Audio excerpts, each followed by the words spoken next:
Story.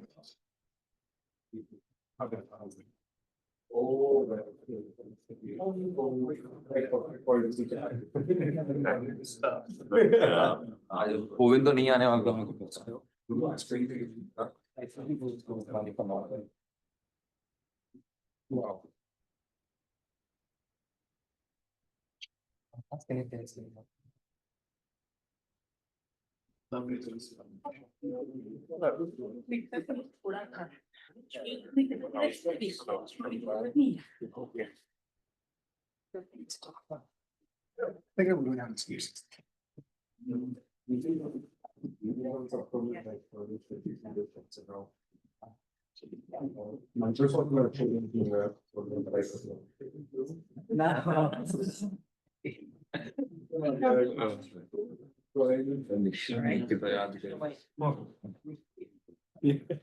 I mean, oh, this weekend.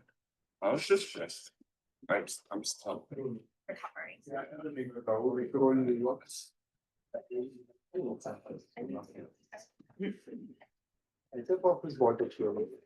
Oh, sure.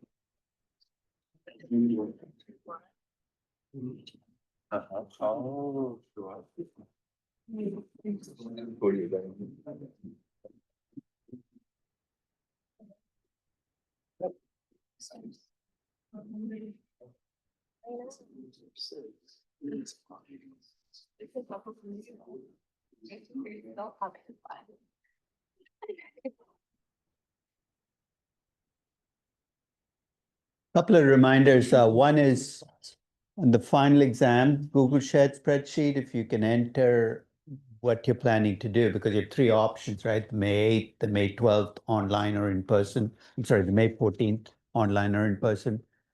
It looks like a lot of May 8th and a lot of online in New York. And the reason I bring that up is, if there are enough people online in New York, then I have a classroom ready to go. So if you're online in another country, obviously you can't be here. But I'd prefer, if you're here, to actually do it physically in a classroom. It's easier for you, it's easier for me. So, I'll keep you updated. So if it turns out that May 8th, there are enough people who are in New York who want to take it on May 8th, then I will make sure that will be same 10 to 12 slots. So whatever that slot is, The other, of course, is your project is due a week from today. So, you will continue to get the nagging emails about the valuation, the pricing, and perhaps for some of you applying that option pricing model. So let's build on that theme of option pricing. We talked about the three options embedded in capital budgeting projects: the option to delay, the option to expand, and the option to abandon, right? The option to abandon is unique because it's a put option. It's the only one of the real options. It's a put option. Today, I want to talk about two other options, one in passing and the other a little more in depth. The first is an extension of that option to abandon. Okay? You remember where the value of the option came from? What does the option to abandon give you as a company that makes a project more valuable? Matt, you want to try? It gives you flexibility, right? Basically, it gives you the flexibility to essentially get out of an investment if it doesn't work out. I want to build on that theme of value, flexibility, adapt. It's become a big, especially since COVID. We've talked about companies becoming more adaptable and flexible. Let's use some option language in the context of capital structure. Now, most of the options you run into in capital structure tend to be in how you structure debt. Okay? If you take a fixed income class, basic bonds are very simple to value, right? There's a coupon, there's a maturity, you take the present value. What makes bonds complex is if you have caps and floors and interest rates, whether they're floating rate bonds or convertible, and most of those things are option applications. Hey, I'm not interested in talking about those. It's not a fixed income class. I want to talk about another place in capital structure where flexibility comes up. Now, some of you are in my corporate finance class, some of you were in my corporate finance class last year. And remember, we talked about optimal capital structure? That a company has a debt rate. Michael, what's the definition of an optimal debt ratio? Well, I was going to go with what I thought you were going at. It was where you want to have a capital structure where ratings agencies might view it as one thing when it's really something else. and vice versa also. That's where you're taking advantage of ratings agencies' misconceptions. But ultimately, forget about the ratings agencies. When you go out and say, this is my optimal debt ratio, what are you trying to optimize? Cost of capital. You minimize your cost of capital, right? And it's a very simple process. It's not rocket science. You can say at 30%, at 40%, your cost of capital is minimized. Let's say your company's at a 10% debt ratio. You come up with an optimal debt ratio of 30%. This seems like a slam dunk, right? Just go out and borrow money. But one of the pushbacks you will often get is, we know we have excess debt capacity, but we don't want to use it. You say, why not? Because we value financial flexibility. We're holding that debt capacity just in case we need it. So I want to talk a little bit more about that, because there is an argument to be made that if you have excess debt capacity, at least at some companies, you don't want to use it up right now. The question is flexibility to do what? So Adil, what are some of the things you might want to hold back debt capacity for? But before that, even if you're a cyclical company, you want to hold it back just in case there's a recession or a bad year. But if you're a company that's ambitious, you want to hold it back just in case a great investment comes along. You see how the mindset works, right?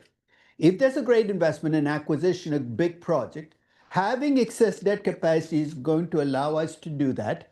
Therefore, we're going to hold back. And that seems like an argument you can't push back against. And often companies use this as a rationale for not going to their optimal. But is that argument, so when you hear that from a company, are you going to be okay with that argument? Will it depend on what the company is or who the company is?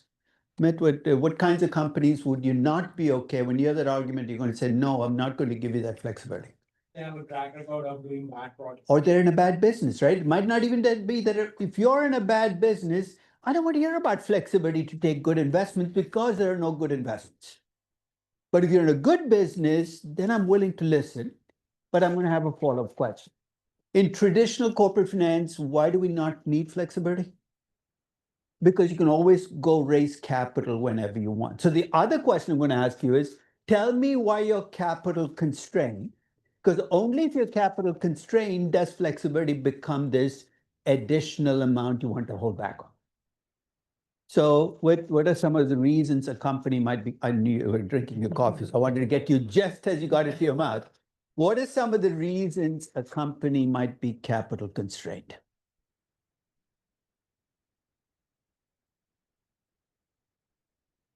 Where do you usually raise capital? From external markets, right? So one might be that you're a small company and capital markets are not, amenable to you raising capital.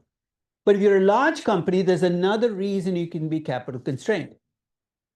If you have to raise equity, what do you have to do? You have to issue shares, right? And if you don't want to issue shares because you don't like dilution, you might be self-constrained.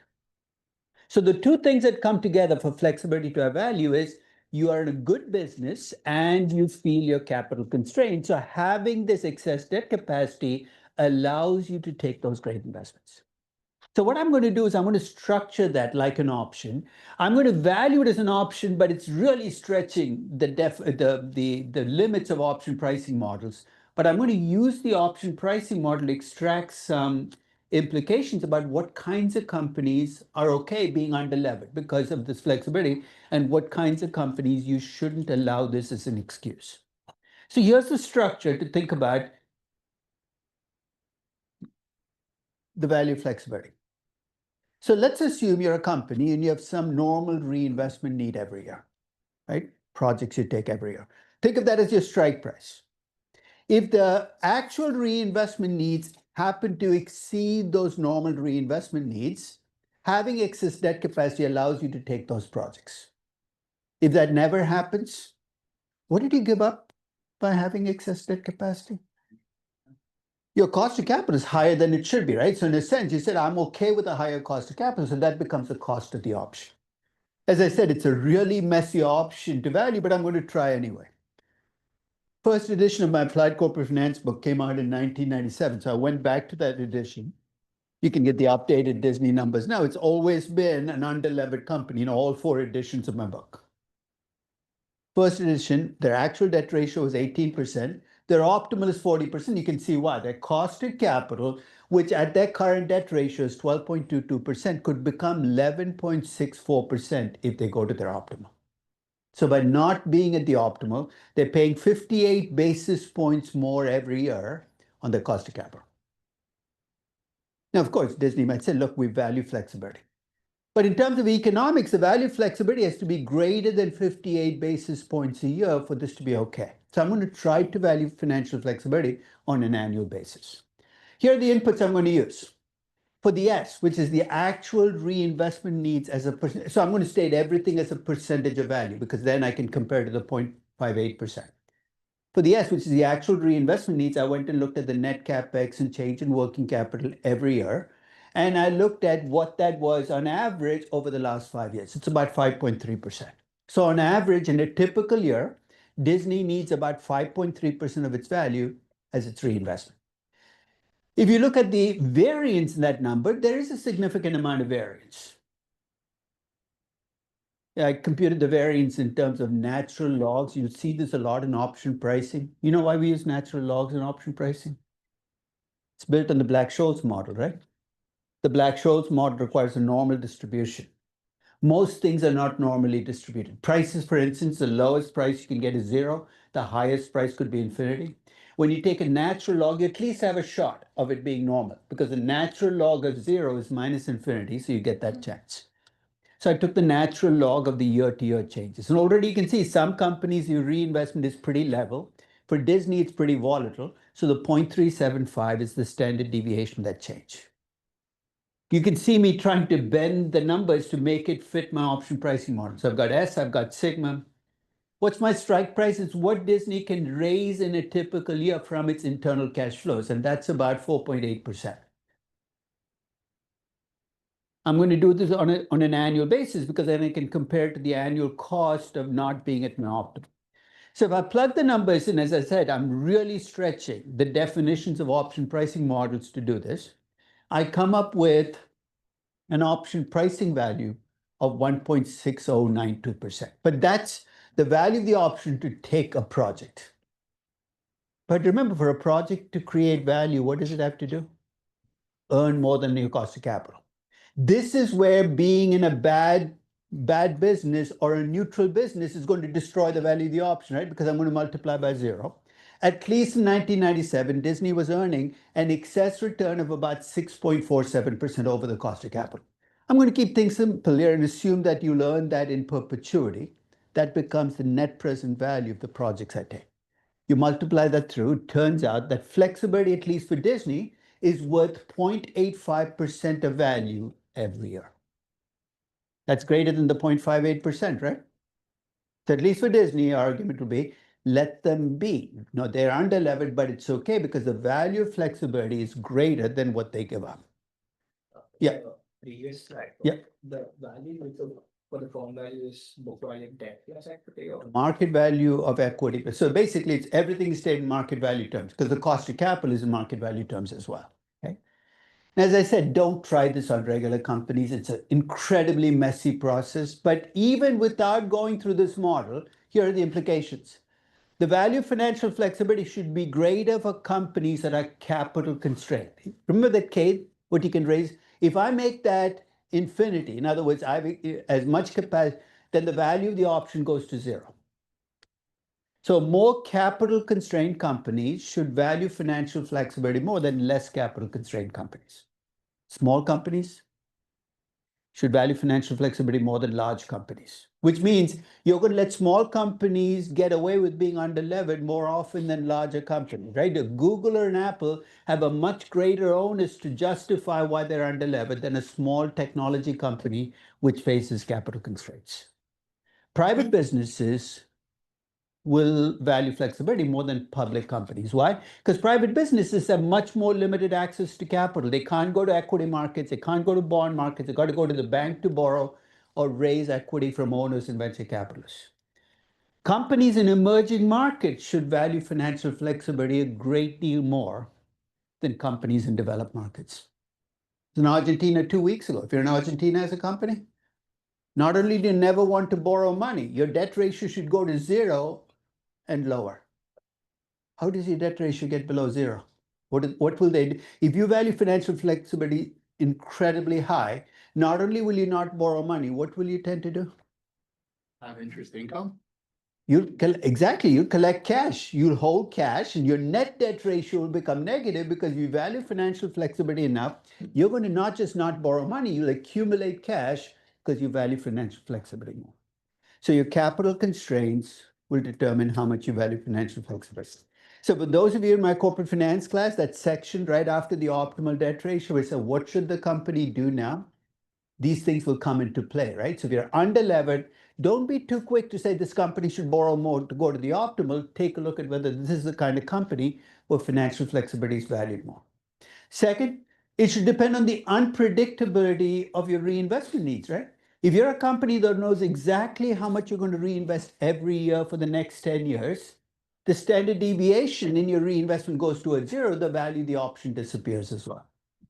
Regulated utilities shouldn't value financial flexibility very much. They know what their plans are for the next decade and longer. A technology company, we don't know what AI will bring as reinvestment needs, should value financial flexibility a great deal more. And finally, the good business, bad business distinction kicks in. If you're a company in a good business, you're in a much better position to argue that financial flexibility is worth a lot to you, and therefore you should be underlevered than if you're in a bad business. So as you look across companies, you can see that some companies you're going to let go when they're underlevered because you say these companies have enough value from financial flexibility that I want to cut them some slack because they will need that debt capacity just in case. Any questions? Yes, Joe. Does that make a situation in which poorly performing companies just don't have access to companies have access to capital? And that's a good thing, right? Poorly performing companies shouldn't, it's not poorly performing. Companies that are in bad businesses have less access to capital. If you're a poorly performing company in a good business, I will give you access to capital, but only if you tell me you've changed. So they're the future in a sense, like it's. It'll make good companies get larger and small companies get smaller, which is effectively what we want to happen in a capital market, right? I mean, the key though is if you're a bad company in a good business, there's still an opening for you if you can convince me you've changed, which usually requires a management change. Something that tells me that the future is going to be different. I'm not going to pump money into a bad business run by the same management that ran it badly, because then there'll be more good money after bad. Right? Which brings me to the only real option you're going to be able to apply on your company. Let's step back, right? Let's think about equity in a publicly traded company. And let's look at what makes equity equity. First, it's a residual claim. You get whatever's left over after everybody else has been covered, right? And if you're looking at equity in a publicly traded company, it comes with limited liability. What does that mean? You can't lose more than you paid for the shares, right? Your broker can't call you say, the shares are now at -15, please send $15 in. Those are the two features that are going to make equity in a publicly traded company take on the features of a call option. Limited liability and that residual claim. So let me set up again the payoff diagram. For optionality kick in here, you got to have some debt. So the face value of the debt becomes equivalent to the strike price. If the value of your business exceeds the face value of the debt and you decide to liquidate the business, and this is a liquidation option, what do you get as equity investors? You get the value of the business minus the face value of the debt, right? If the value of the business falls below the face value of the debt and you liquidate the business, limited liability kicks in. What's the most you can lose? Whatever you paid for the equity in the company. I'm going to milk this payoff option to kind of extract as many implications as I can about investing in distressed equities, lending to distressed companies, because this is equity as a call option on the entire company. Don't apply this if you're doing a private business and your personal wealth can be drawn, because then you lose the optionality, right? So to set this process up, I'm going to start with a very simplistic example. Let's assume I have a business whose assets are worth 100 million today. What am I talking about? If you liquidated the company today and you sold the assets, you get 100 million. But there's uncertainty about that number. So the standard deviation in that value is 40%. Let's assume that this company has one 10-year zero coupon bond with an $80 million face value. In a minute, you're going to see why I had to make it a zero coupon bond for the optionality to be easily valued. One zero coupon bond with an $80 million value. So let's play it out. If you liquidate the company today, what would you have to do? You'd have to sell the assets, get 100 million. You'd have to pay the face value of the debt off. You'd have 20 million left over. The 10-year zero coupon bond, though, you get 10 years to play this game before you do it. So just like any other option, you're not going to liquidate, you're not going to exercise this option early. You're going to wait as long as you can, which means you're going to wait till the very last day of the 10th year to exercise this option. Finally, let's assume the 10-year bond rate is 10%. With those inputs, you should be able to tell me how much the equity in this company is worth and what interest rate you would charge on the debt. I haven't given you betas, cash flows, ratings, nothing. But I've given you the total value of the company. Remember, this 100 million, the value of the company is going to be split between debt and equity. So the question is, how much goes to equity, how much goes to debt? So I'm going to set up the option. Remind me again what the underlying asset here is. Value of the firm. That becomes the underlying asset. The S in the model becomes that 100 million. The strike price is, if you decide to liquidate, what happens? You got to pay the bond. So that becomes the K in the model, the 80 million. You got 10 years to play the game. That becomes the life of the option. The variance in the value of the underlying asset, 0.4 squared is 0.16. And the riskless rate is 10%. There's no cost to delay because there's no early exercise here because you're going to wait. So this is actually the easiest of the real options to work because you don't have to bring in the cost to delay and dividend yields into the game. With those inputs put in, I went through D1, D2, N of D1, N of D2. Remind me again what N of D2 roughly measures. What do we say N of D2 is a measure of? A risk-neutral probability that S will be greater than K, right? See, what's S here? The value of the firm, K is my debt. There's a 63% chance that the value of the firm will exceed the value of the debt. Or there's a 37% chance of what? Bankruptcy. It's a different way of thinking about the probability of bankruptcy. 1 minus ND2 becomes a rough estimate of the probability of bankruptcy. There's a San Francisco-based company called KMV. It's been around a long time, where banks can go in their entire business, banks can bring their loan portfolios into the company, and KMV will estimate a probability of default on the portfolio. They use an option pricing model. They use a more refined, more sophisticated model, but effectively they're doing the same thing, estimating that ND2 and 1 minus ND2 becomes so there's a 37% chance of bankruptcy. File that away. Let's work out what the value of the option is. If you plug in S and K, you take the value 2, the value of the call option here is 75.94 million. That's the value of my equity. If the value of my equity is 75.94, debt has to be the remaining 24.06 million. It's a zero coupon bond, right? So if my face value is 80 million and the current market value is 24.06 million, that should be raised to the power 110. So just make that a superscript. My interest rate on my debt is 12.77%. That's a default spread of 2.77%. I had to review a paper about 20 years ago where somebody used this to estimate the probability of defaulted companies and compared it to the probability of default from ratings agencies' ratings. And at least in this paper, for the sample they looked at, this gave a better estimate of the likelihood of default than using a ratings agency's base rating or an Altman Z-score as a predictor of bankruptcy. So I've taken the 100 million, I've split it up between equity 75.94 and debt of 24.06 million. So let's say you make the mistake of listening to me and paying 75.94 million for the equity in this company. You're paying a fair value, right? Let's suppose tomorrow you wake up to a catastrophe. Half your company has disappeared and it's not insured.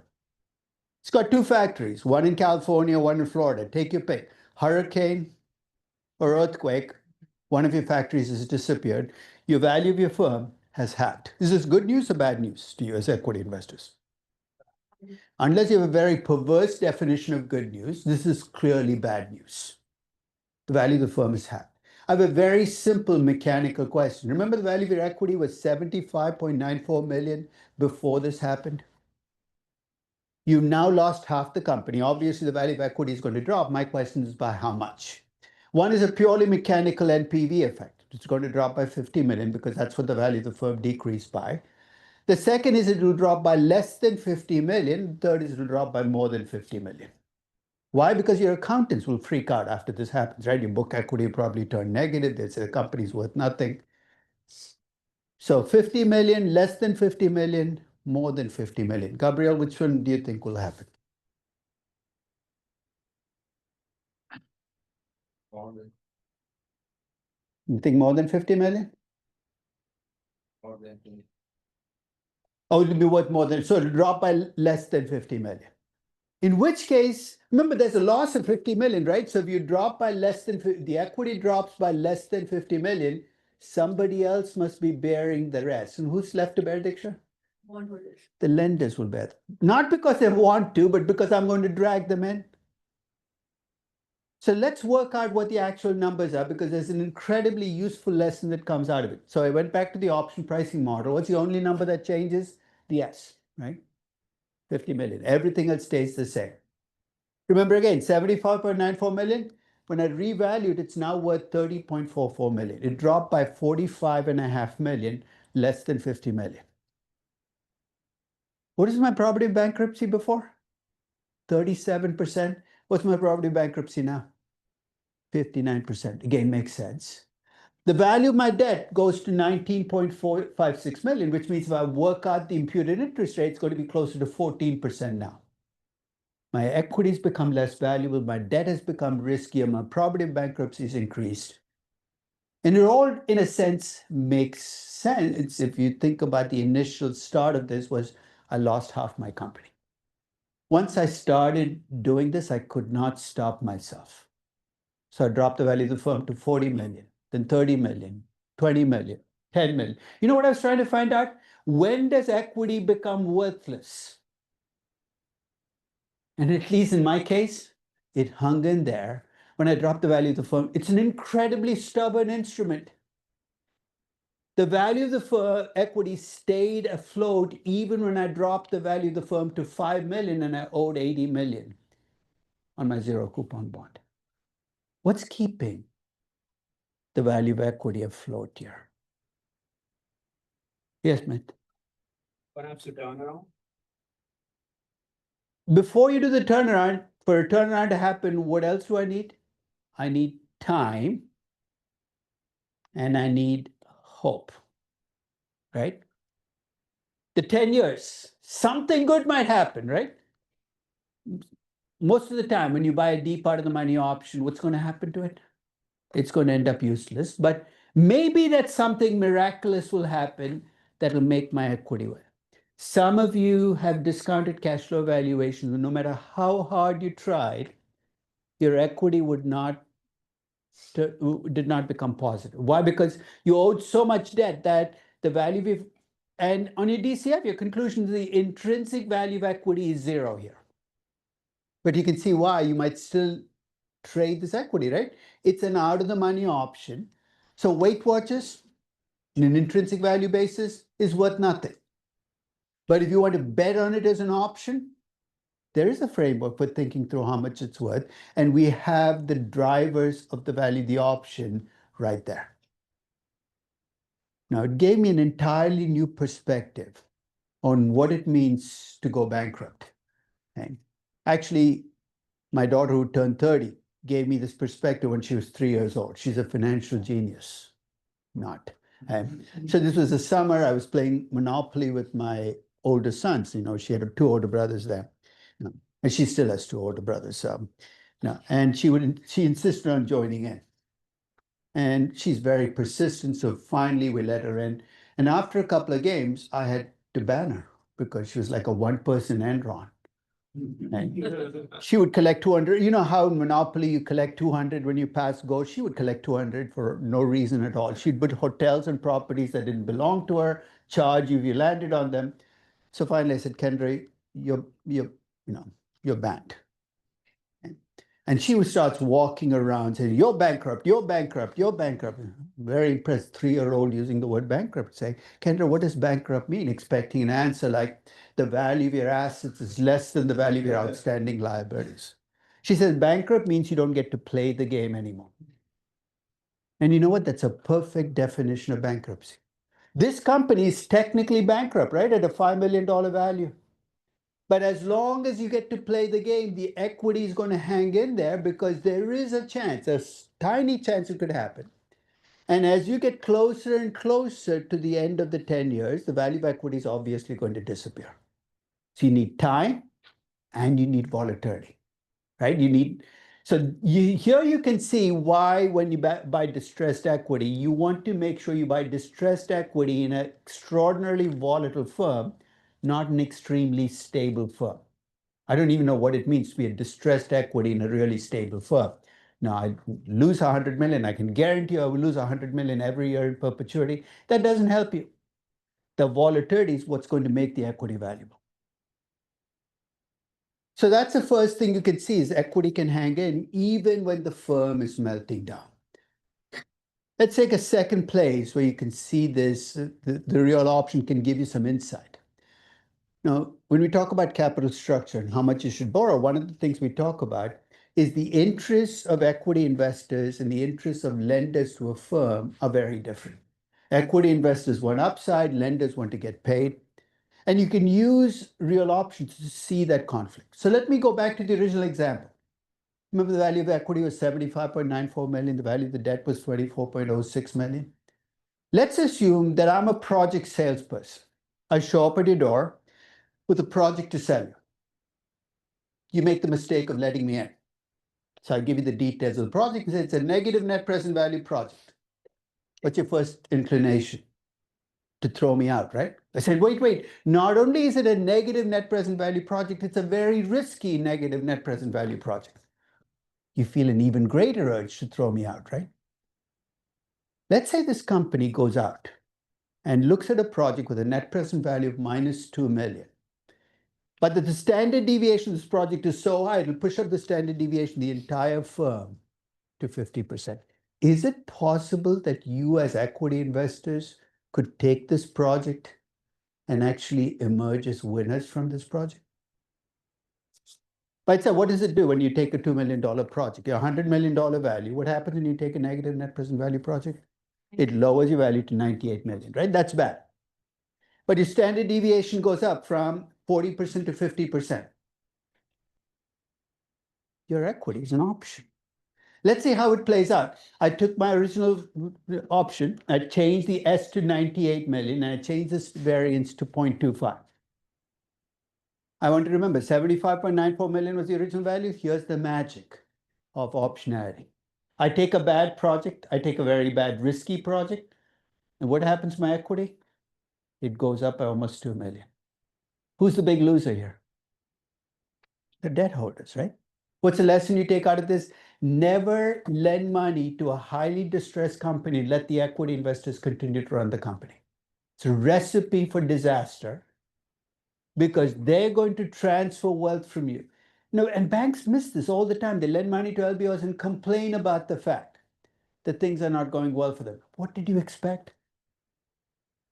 When you lend to a distressed firm, you are essentially lending to somebody who owns an option. What do option holders do? They want higher risk. They're going to go for the higher risk. And if there's enough risk, they might end up ruining the firm, but making themselves better off in the process. Yes, sir.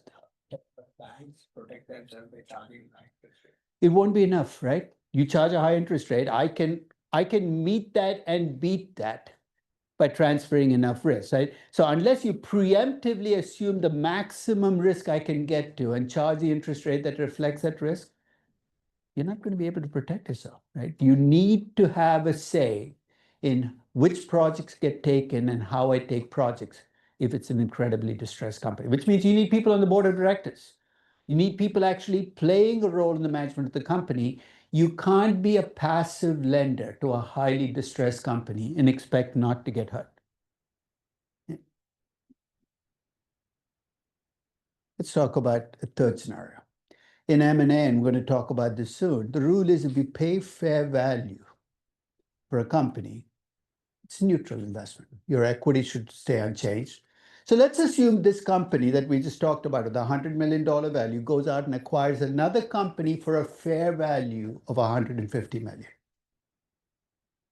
Could you as equity investors be hurt or helped by an acquisition that's a fair value acquisition? Think about it as an option, right? If you bring two companies together, remember the two asset portfolio? What happens to combined companies' standard deviation of variance? It'll always go down because as long as they're not perfectly correlated, two companies which are imperfectly correlated, the combined company is going to get safer. You're saying that's good, right? It depends. It depends on whether you're the equity investor or the lender. And let's play it out. Let's suppose you took two companies, right? There's my first company that I just valued. There's a second company with a $150 million value with a standard deviation of 50%. I'm combining the two companies. Me throw in the correlation between the cash flows of those two companies. They're in two different businesses. So the combined company has a standard deviation lower than the standard deviation of either company. Classic two asset portfolio, which we begin portfolio theory with. Play it out now, right? You got a less risky combined company. If you value the equity and the debt in the combined company, the equity in the combined company is actually about $3 million lower than the equity you had in the two companies going together. And the lenders gain the $3 million. Why, as a lender, is this merger making you better off? And see, these lenders lend to the company based on their risk, right? They set interest rates based on the risk. The combined company is now safer, and you still get to charge those high interest rates. That's the $3 million wealth transfer. So as equity investors, how do you claw the $3 million back? What are the two things you can do to claw it back? Yes.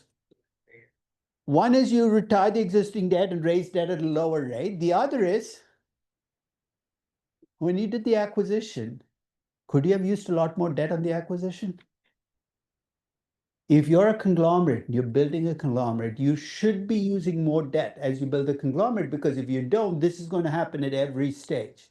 So what do? You counter the wealth transfer by essentially using the safety to go out and borrow extra money and driving down the value gain to the lenders.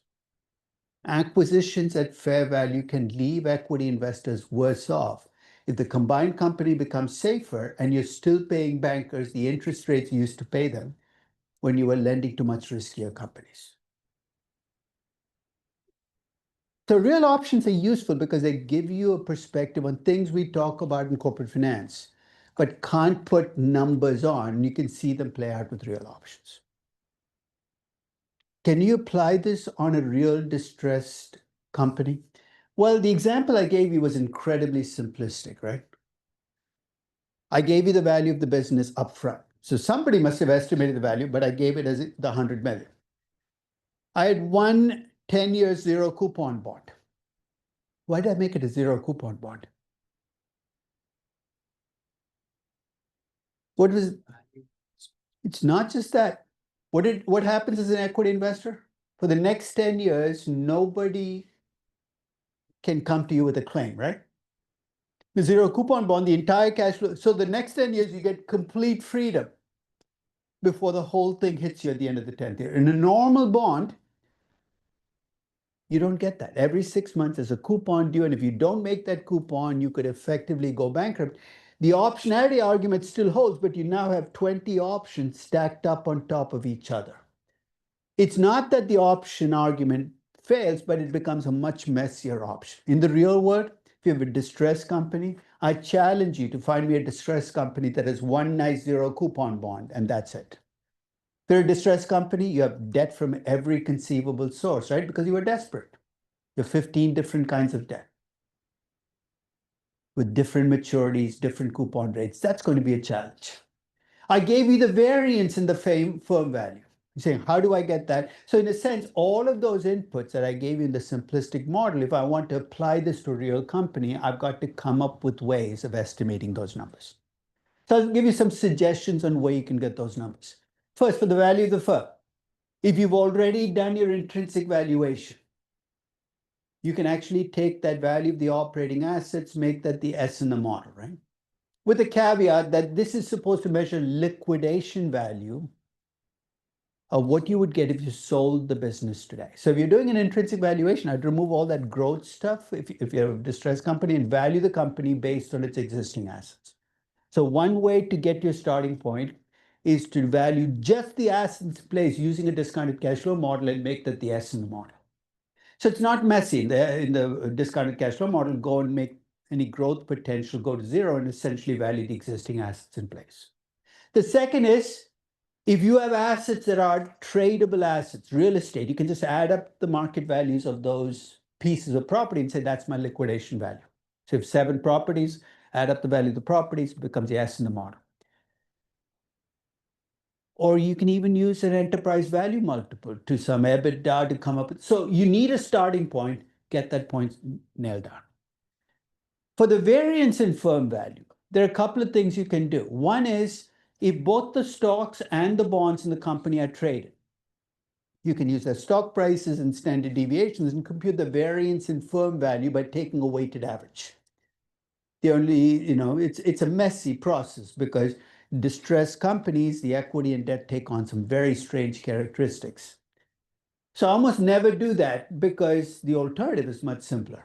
You have a distressed steel company, go to the industry average variances for steel companies and use that as a variance for your company. It's just like we look up betas for businesses, you can look up standard deviations. There's a spreadsheet that I have on my webpage that gives you variances in firm value by industry, and that's designed specifically for real options. And my advice is, if your company is one of those companies that meets a distressed equity test, use that variance because it's actually a better estimate of variance than trying to get out of the company numbers. That's a variance in firm value. For the value of the debt, I'm going to cheat. And here's what I mean by cheating. I'm going to take 15 different debt issues, and I'm going to try to replace them with one zero coupon bond of equivalent value. So I'll take the face value of all your debt, including interest payments, add them all up, come up with a total number. And then I'll take a weighted average of the maturities and treat that as the duration of the bond. It's cheating, but it makes my life simpler. If I can do all of that stuff, I can value the equity in distressed equity, in any company. So let me try this out. And it's a very old example, but I've stuck with it because it kind of resonates. It's a company called Eurotunnel. What does it do? It's a hole in the ground which cash goes in but never seems to come out. It's a tunnel that connects the UK to France. And essentially, originally it was built because both governments thought they could make money from the Eurotunnel. It's never really made money. It's never been able to get its head above water. So at the time that I did this, Eurotunnel had earnings before interest and taxes of 56 million pounds and net income of minus 685 million pounds. We'll talk about why the difference between the operating loss and the net loss is so great, but it's a money-losing company. To add fuel to the fire, its book value of equity had become negative. Why? Because it had lost money for so long that the book value of equity had been completely wiped out. So it met one of the first of the two conditions, the money-losing company with no end in sight in the near term. The other requirement for a distressed equity option is there has to be debt. This company has a boatload of debt. In fact, it has almost 9 billion pounds in debt, a lot of it long term.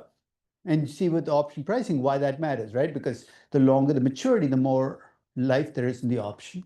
So I took a weighted average of the duration of all of the debt issues. So here's what I'm going to do. I'm going to take all of this messy debt and replace it with one zero coupon bond with a face value of 8.865 billion and a 10.93 year duration. So it's starting to look like my simplistic example, right? What's the one number that's not there? I haven't given you the value of the firm. So I did a traditional discounted cash flow model where I kept everything muted, no high growth. Basically, I assumed that they would fix themselves over time in terms of operating losses, turn the corner, become reasonably profitable. And with my upbeat, optimistic story, the value that I got for the firm with these assumptions, that over time the margins would improve, the cost of goods sold would drop, the capital spending would grow at the same rate as revenues. The value that I got for the firm was 2.3 billion pounds. Remind me again how much they owe? Almost 9 billion, and my S is 2.3 billion. This is insanity, right? You're saying, why would I buy equity in the company? Why might you buy equity in the company? Because the debt is really long-term, and you're hoping that something good will happen. What might that be? The Sultan of Brunei says, look, I'd like my name on the tunnel. I'll pay $15 billion. It's a reach, but you have a long time period going for you. So here's what the final input I needed was a variance. And here I did not have an industry average variance because it was a fairly unique company. So I stayed with the stocks and the bonds issued by the company. They were both traded. The standard deviation in stock prices was about 41%. The standard deviation in bond prices was about 17%. And because they were both traded, I could also compute the correlation between the two. And the correlation that I got between the two was about 0.5. The bonds and stocks tended to move together a fair amount. It's mostly debt. It's a debt-funded company, 85% debt, 55% debt, 15% equity. If this equation looks unfamiliar, it's just the two-asset portfolio, stocks, bonds, and the covariance term. The variance in firm value for Eurotunnel is about 0.0335. And remember what I said about variances. They will look low because they're standard deviation squared. That's going to become the variance that drives the value of my option. I have pretty much everything I need to value the option. Here's what the inputs look like. 2.3 billion pounds is the equivalent of the S in the model. So in my simplistic example, the 100 million is now the DCF value, 2.3 billion. The K in the model is the total value of the debt outstanding, that almost 8.9 billion pounds, that becomes a K in the model. The T in the model is the weighted average duration of my debt, 10.93 years. And for the variant from the previous page, it's 0.0335. Now, in option pricing, your risk-free rate should always match the life of your option. So I've kind of kept that going. Riskless rate is 6%. D1, D2, N of D1, N of D2. What's the probability that Eurotunnel will go bankrupt? 92%.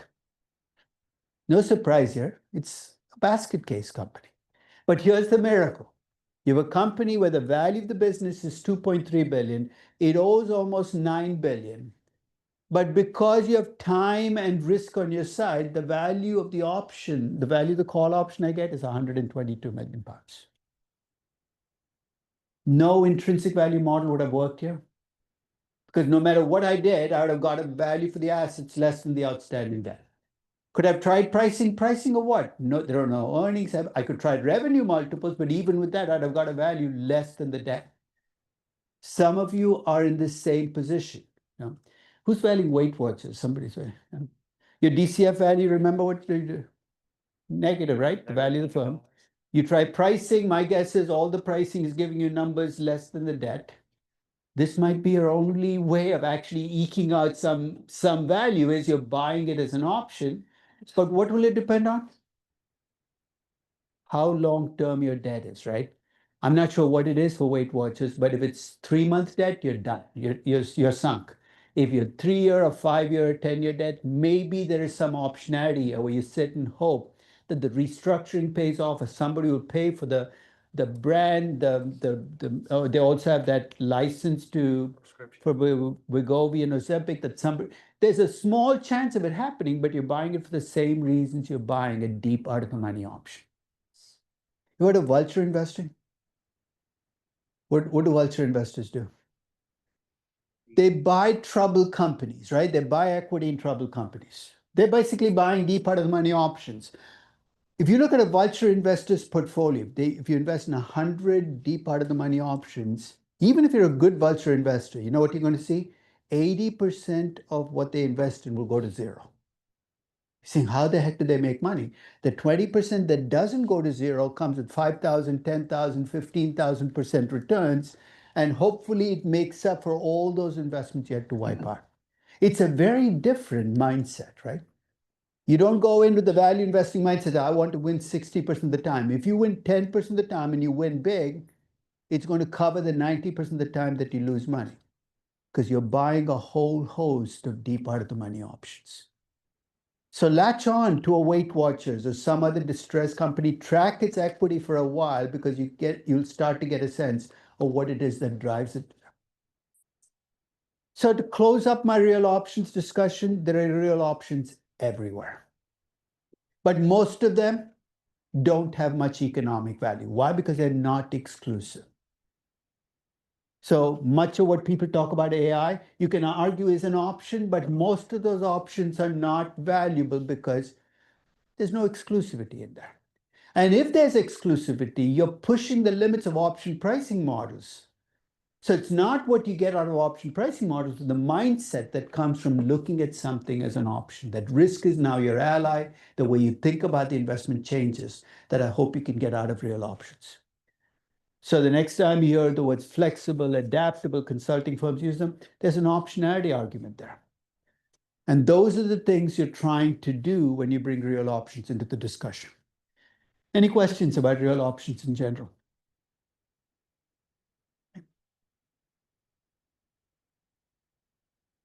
A few years ago, a student of mine who started organizing these valuation seminars all over the country called me and he says his valuation seminars were about acquisitions. They were directed at serial acquirers, which are companies that do an acquisition of the month club. And so he said, we're gathering a lot of CFOs of serial acquirers in New York. Would you be willing to come in and talk to them? And I said, are you sure you got the right guy? You know what I think about acquisitions, right? He said, no, I know exactly what you think about acquisitions, but they're going to be hearing for the rest of the day from M&A bankers. You know what M&A bankers think about acquisitions, right? It's the greatest thing ever. He said, can you come in the last 30 minutes to give an antidote? And I said, sure. And I came in and put the first slide up. It kind of gave away what I thought about acquisitions. Acquirers Anonymous, 7 steps to sobriety. Because I think acquisitions are an addiction.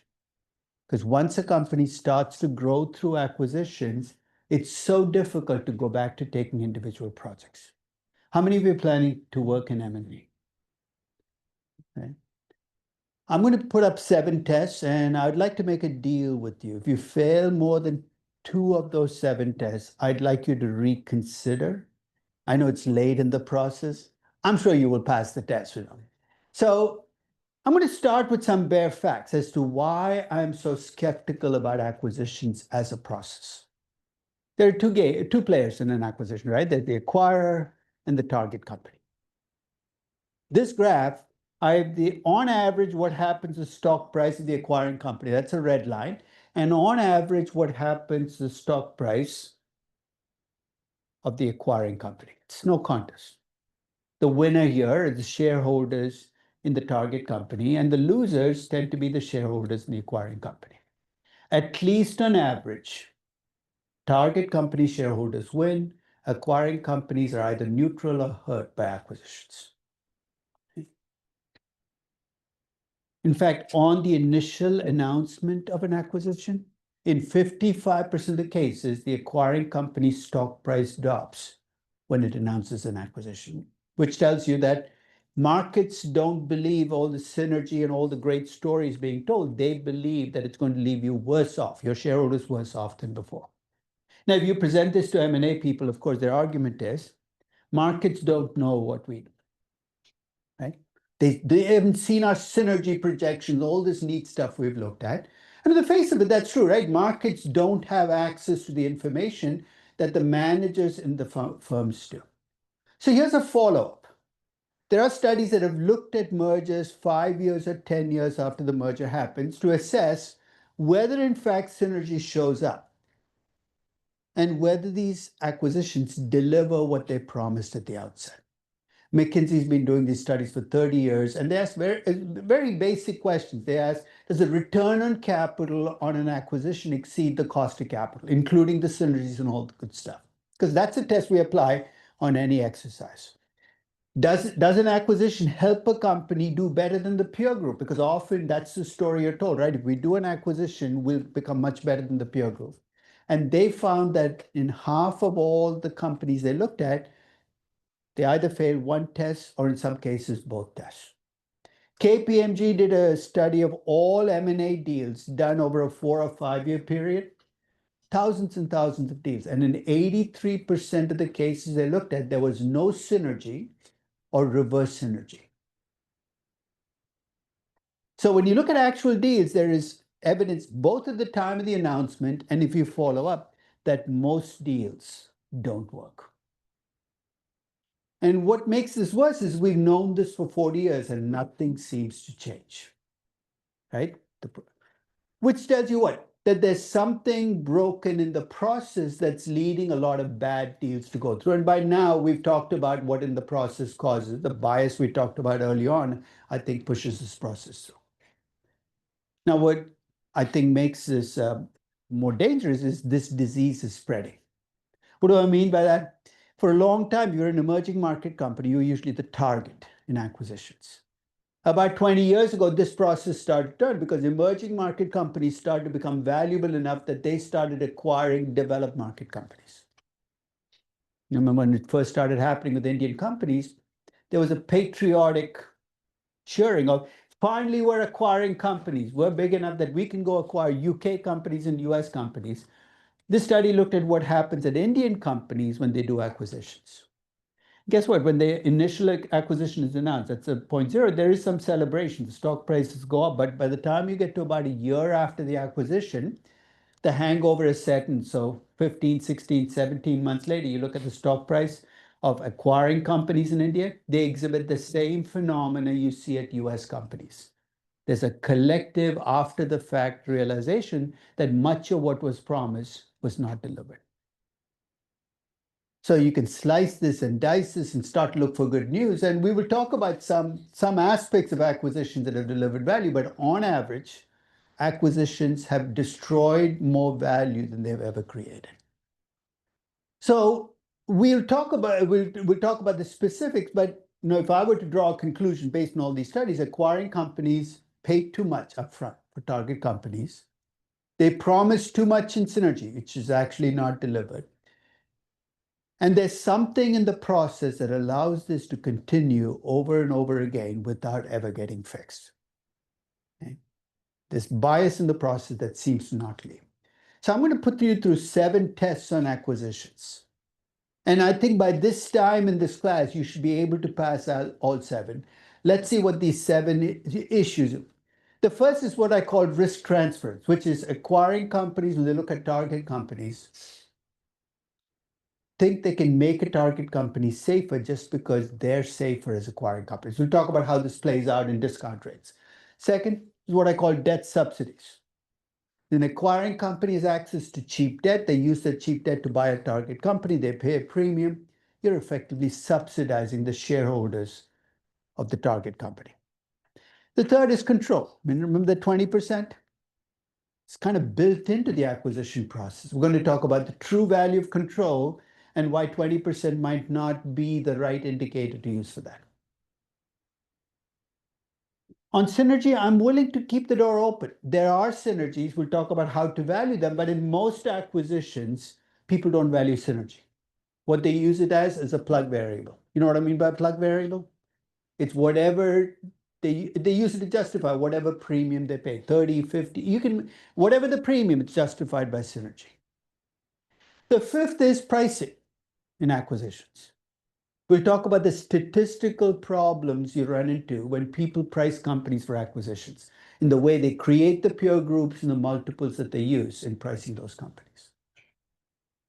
Sixth step, and this may be the core problem, is in many acquisitions, the verdict gets made first by somebody way up, and your job lower down in the ranks is to justify what the CEO and the top management has already decided to do. And finally, and I think this is a big part of the problem, is there's no accountability, which is when you screw up, nobody seems to be at fault. You can make a $10 million mistake on a project and you get fired. You make a $10 billion mistake on an acquisition and you get promoted. There's no justice in this world. So with each one, I'm going to take a very simple example to illustrate it. I want you to keep a running tab. You don't have to tell me of whether you pass the test or fail the test. So this is your page. Now I won't look at it. You can be honest with yourself or dishonest. I really don't care. You can fix things if they're not right. So I'm going to take you through a series of tests. And for these tests, you don't need a calculator. I'm going to take a very simple example to kind of illustrate each step in the process. So let's start with the target company. I'm going to play the role of trying to sell you this target company for more than you should be paying for it. Let's see if you fall for my pitches. Right? So here's what the target company looks like. It's got revenues of 100 million, operating income, pre-tax operating income of 20 million, and after-tax operating income of 12 million. It has zero growth in perpetuity. And there's a reason I'm making it zero growth is to make your life easier. It's all equity funded, and its cost of equity is 20%. What is the value of this target company? How do you get 60 million? I didn't give you any numbers for the cash flows. What is it about the problem that allowed you to come up with the cash flow? It is that the growth rate is zero, right? The growth rate is zero. I don't need reinvestment. If there's no reinvestment, after-tax operating income becomes free cash flow to the firm. And because you have no debt, I can discount it back at the 20%. So 12 million divided by 0.2 is 60 million. Everybody with me so far? What's my job? Is to try to get you to pay more than 60 million. So here's my first try. Your cost of equity, you're the acquiring firm, is 10%. They come to you and say, look, this firm should be worth a lot more to you. Do you see how, the argument I'm making, right? 12 million is your cash flow. Your cost of equity is 10%. Would you be willing to pay 100 and what does it work out to? 120 million? Why not, Diksha? We learned this in one of the first classes that you do not. But don't tell me what you learned. Tell me the rationale, the logic as to why the acquiring company can't use its cost of equity to value the target company. The target is riskier, and acquiring company shareholder won't just settle for 10%. Yes. Aren't you essentially looking at the value of that company independently? And then It goes back to capital budgeting, right? What's the rule in capital budgeting? The discount rate for a project should reflect the risk of the project, right? It's an extension of the same principle. So value of a target company, you're looking at the cash flows of the target company, the discount rate I should be using should be the discount rate that reflects the risk of the target company. The fact that you're a nice, safe acquiring company means absolutely nothing in this context. It doesn't even come into play. Half of all M&A acquisition valuations I see, use the acquiring company's cost of capital or cost of equity to value the target company. And it's part of the reason is we call it cost of capital, right? When you think of cost of capital, what do you think of? It's a cost of raising money.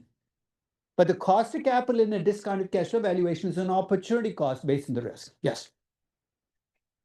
wouldn't you argue that the reason that they're using the acquiring company's cost of capital, not as much because it's based on the intrinsic valuation of that project or company, but bankers will quote that, putting a price to it and making sure that price. Making the deal go through, but I would love to say that that's the devious reason they're using it. I don't think it's that devious. They just don't get what a cost of capital is. They think it's a cost of raising money rather than an opportunity cost, right? But you might be right. It might be that they know that they're doing the wrong thing, but they do it because they want the deal to be done.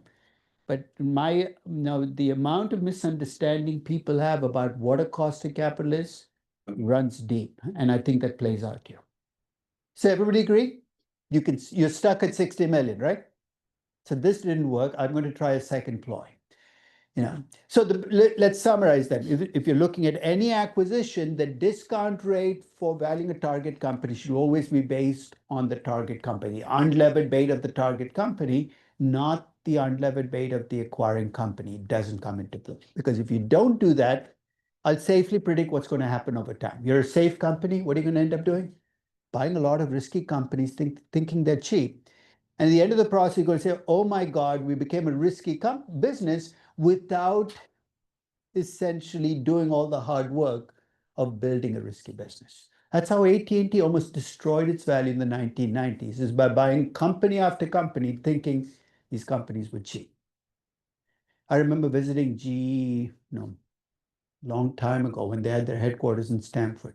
It's a company at that time at the peak of its top market cap, pretty much towards the top.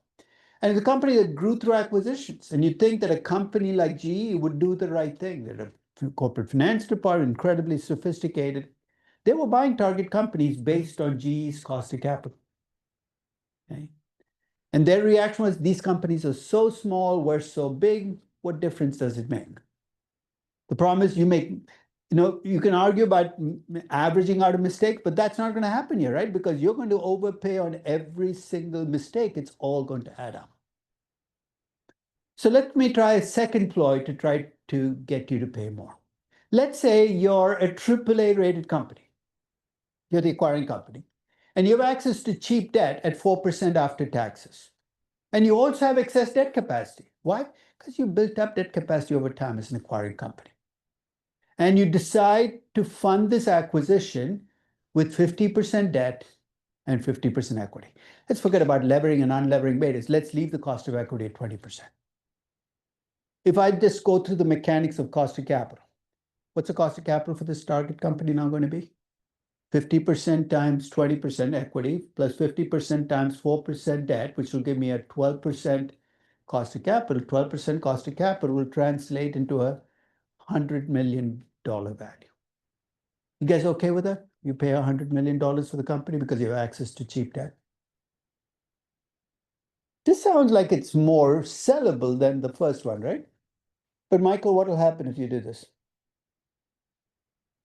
Well, it's gonna be a riskier business. It's not necessary. You pay me the $100 million, you paid me a $40 million premium, right? Where did the $40 million premium come from? From the fact that you're a really safe company and you were careful about how much you borrowed for the last century. I mean, there's a rule in acquisition: render unto the target company that which is theirs and not a dollar more. I had nothing to do with you getting the great rating or having debt capacity. You pay me the $40 million, you're essentially paying target company shareholders for something that they had zero role in creating. You say, but I have excess debt capacity. You're right, you have excess debt capacity. Go out and buy back stock if you want to. You don't have to buy a target company and pay a premium to get there. So even though you have cheap debt, you know how this plays out, right? When you do a cost of capital for a target company, never use the actual debt and equity mix used to fund that target company. Why? Because I could use 100% debt. If I'm a big company to do an acquisition, I can use 100% debt. And I've seen people use the cost of debt as their cost of capital when they value these target companies, which causes the value of the target company to explode into this huge number. And they're paying a premium for, again, something that the target company had zero role in creating. Yes? But when they're doing like a split 50-50, right? They talk about the EPS accretion in that. We'll talk about that, why it's kind of irrelevant here, right? EPS accretion creates no value. It's just something that's always going to be created when you borrow money to do an acquisition. There's actually no relevance to whether a deal is a good deal or a bad deal, even though bankers might use it. No. Yes? Do you think about it as value transfer from bondholders to? From the shareholders, because this was excess debt capacity. So the acquiring company could have used it to take a project, could have used it to buy back stock. They used it to overpay on a target company. The key word is overpay. So as a shareholder, I have mixed feelings. You use my debt capacity, that's good, but then you overpaid $40 million, which means those target company shareholders walked away with the benefits of you using my debt capacity. Control, right? You know that envelope I held, control, and asked you how much you pay for a $20 bill. But this is embedded in M&A, 20% control premiums. Okay? So I come to you now because you didn't fall for my trying to get you to use your cost of equity, you didn't fall for me trying to get you to use your low cost of debt and debt capacity. So I say, hey, what about a 20% premium? That's another 12 million on top of the 60 million. And my response is, everybody does it. If you have to do an acquisition, you have to pay a control premium. We kind of laid the foundations for it. Where does the value of control come from? That you think you can run a company differently, better than the existing management track, right? Is that possible to target company? Absolutely.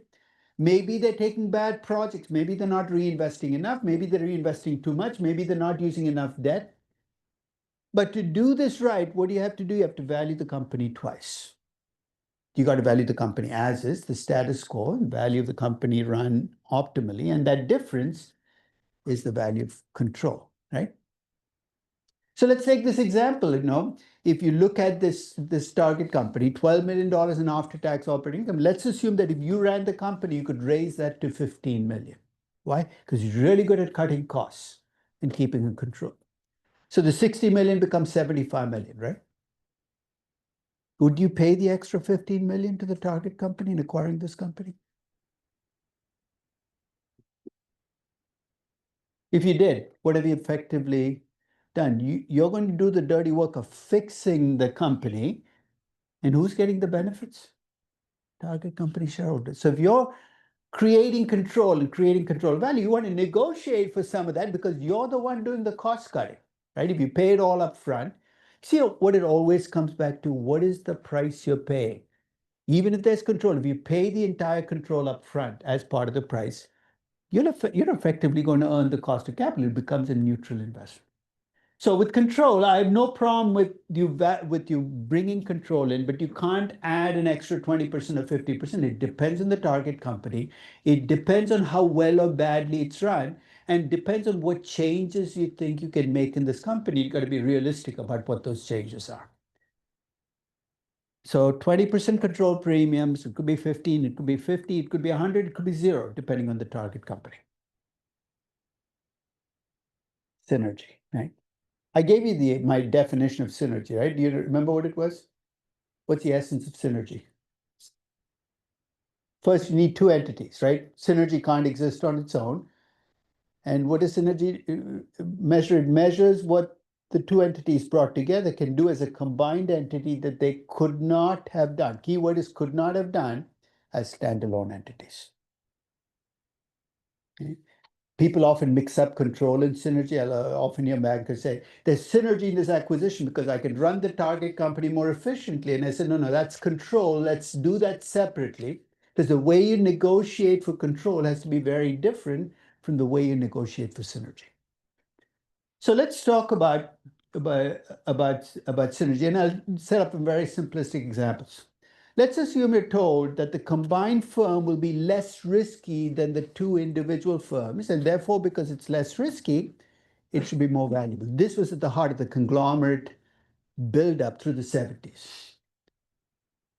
What is it about the way we've done intrinsic valuation that rules out that possibility? You have two publicly traded companies. How do we get the cost of equity?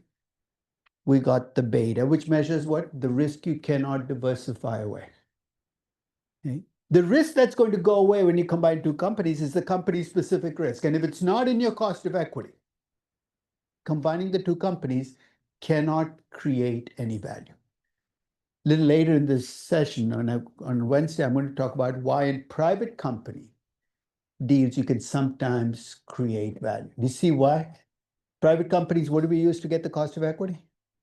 A total beta. Total beta looks at total risk. There you can make the risk argument of if the combined company will be less risky, it'll have a lower cost of capital. Public companies, though, that argument doesn't get very far.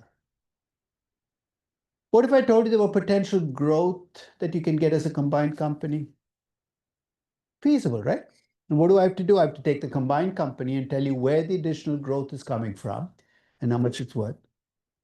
Or it can be cost savings. Cost savings will show up as lower costs, higher margins, and higher value. I'm not saying synergy doesn't exist, but you've got to try to value it if you're going to pay a premium. But let's say you value that synergy. And again, we get back to the same question. You pay that up front as a premium.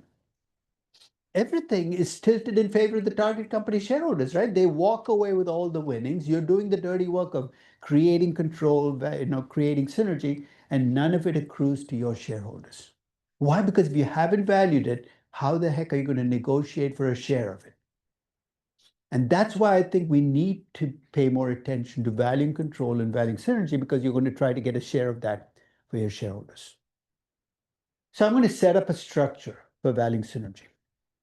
Synergy, broadly speaking, can take one of two forms. It can be operating synergy.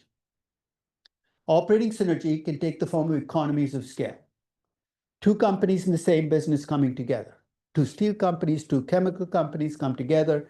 They have some overlapping costs. They cut back the costs, cost savings. Easiest of all synergies to value because you reduce the cost, you increase the margin of the combined company, you're done. Or it can be growth synergies. Growth synergies can take the form of either higher returns on your new investments as a combined company because you've increased your competitive advantages. It can take the form of more new investments, a higher reinvestment rate, or it can even take the form of more sustainable excess returns because you built up barriers to entry. See, I'm trying to bring it into an input in valuation, right? More sustainable excess returns mean a longer growth period, higher returns on capital translate into a higher growth, more projects, higher reinvestment rate. So that's operating synergies. I'd love to tell you that much of the synergy in mergers comes from operating synergies, but it doesn't. Much of the synergy in mergers comes from financials. I call it financial synergy. And the most common form of financial synergy is the one you should never talk about if it's the reason for your merger. Taxes. If you're doing a merger for tax reasons, talk about everything but taxes. Talk about, this is a great point to open up your strategy book and start throwing buzzwords. We're doing this for strategic reasons, you know. Why? Because the minute you mention that your merger is driven primarily by taxes, like waving a red flag in front of the tax guy saying, come and get me. Let's take a look at the different ways in which tax synergies can show up. In some mergers after the fact, you know, you get accounting firms to come in and write up your assets to fair value. One of the advantages you get from writing up assets, your depreciation following time periods can be higher. Higher depreciation, higher tax benefits. You have a money-losing company and a money-making company come together, especially the money-losing company comes with lots of NOLs.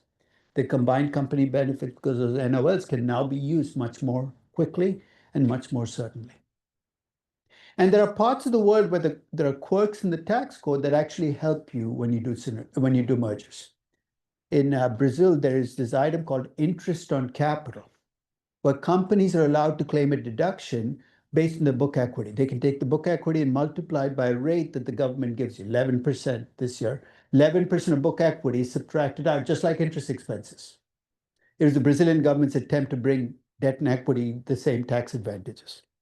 But in a merger, here's how it plays out. You do a merger, your book equity gets written out because you combine two companies, because the goodwill is now part of your book equity. You multiply that higher book equity by 11%, you get a much bigger deduction for taxes, and that can be billions of dollars.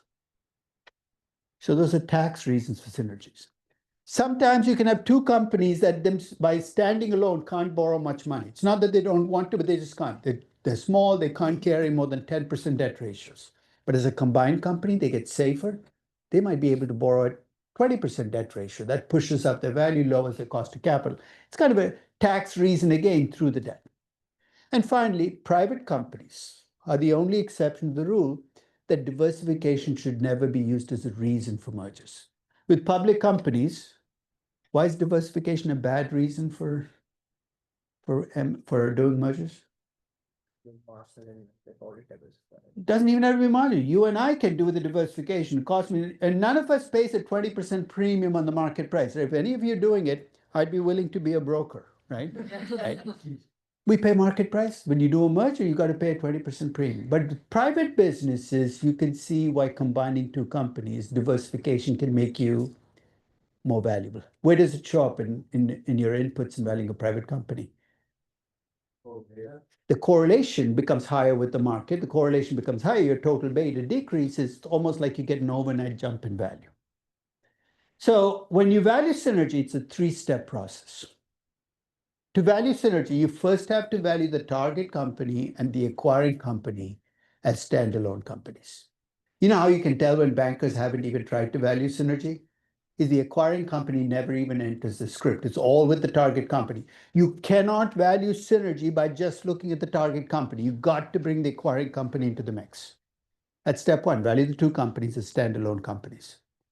Next step, just add the two values up. Values are additive. If there were no synergy, the combined value for the company should be the sum of the two values. In step three, take the combined company, throw all of the synergies you think will show up, and value the combined company with the synergies built in. 3 minus 2 will give you the value of synergy. The value of the combined company with the synergies minus the value of the independent company. So I'm going to leave you with an example. This is from way back in time, one of the largest mergers when it happened. Procter & Gamble, largest consumer product company in the world then, bought Gillette, the 5th largest consumer product company in the world. Talk of synergy filled the air. I tried to do a best case valuation of synergy, and I'll explain why I call it best case. I call the combined company Piglet. No, they prefer to keep it as, I thought P&G, Gillette, whatever. No, they stayed with P&G as the combined company. But if you look at the third column, that is basically just the sum of the two companies put together. And the value of the companies standing alone put together is 281 billion. So that's just the value of the companies with no synergy. Then I took what managers told me they would pull off a synergy and assumed it would happen instantaneously. Now, do you see why this is best case, right? Most of the time when managers talk about synergies, they never show up, or they show up 5 years later. Here, it's happening instantaneously. They talked about cutting operating expenses by 250 million. I assume next year they would cut expenses by 250 million. That increases their operating income.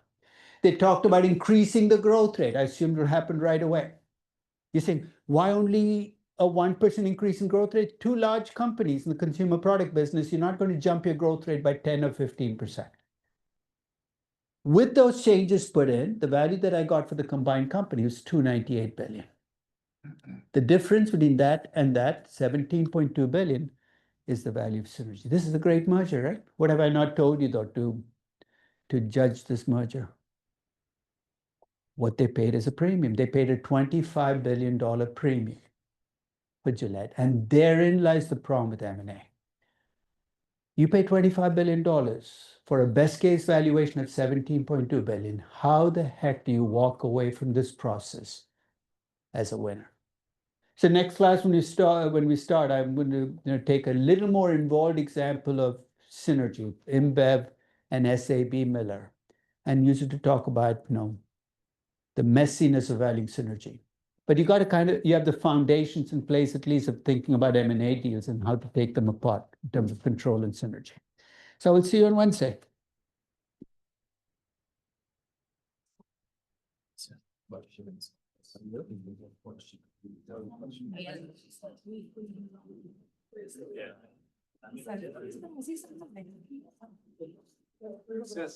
Not a funny. Where are